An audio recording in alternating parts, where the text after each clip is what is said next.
May gabi pre. So muna akong giluto ganiyang buntag. Pritong sardinas tapos pinakbit. Kani nagutad ko ani og kaning kalabasa. Tapos ako din na siyang gipanitan.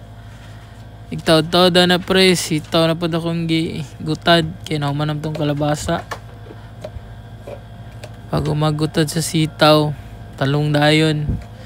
So dagan-dagan ang nasagol ani nga talong kay wala man siya naluto gud atong niaging adlaw.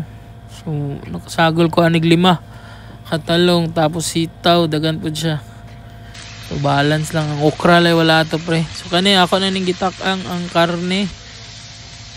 Tapos gigisa din ako. Gibutang din ako ang katong mga ginutad na panakot. Wala na ako napakita pre ang pagutad ganiya kay gadali-dali na. Akong kuya, plastic, ay ano na magluto, basta mag-vlog. Pero kung di siya mag-vlog, di na siya magluto. Ana na siya! So, bye! So kadungog mo ito kumangod pre. Mo ito ang galutuan perme. Si Diyos sa me. So gibutan na din ako ang gulay dia. San-san yun kayo no? Puno kayo. Tapos ako din gihangyo akong papa nga mag kuan siya to yung tinapa no. Kanang tinapa nga gibutang ag harina og itlog. Kaya wala may isda no. So mao lang sa niyang giyayom-ayom. Tapos kani pre ako na rin yung ginahinay og ukay kay basing mga hulog. Inay lang yun. Tapos alalay lang nasa kalayo pre. Kani gibutangan din ako ni siya og timpla, asin, magic sarap tapos tuyo.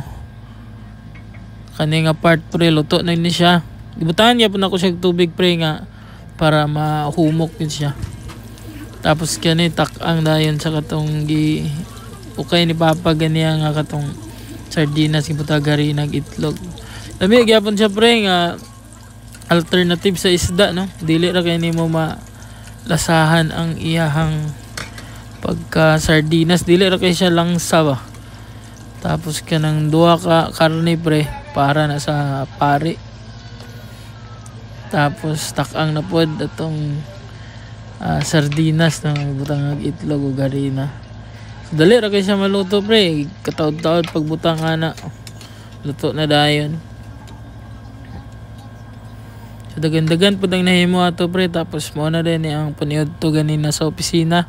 So naay apple, gulay, tanaw daig dota. Mora to pre.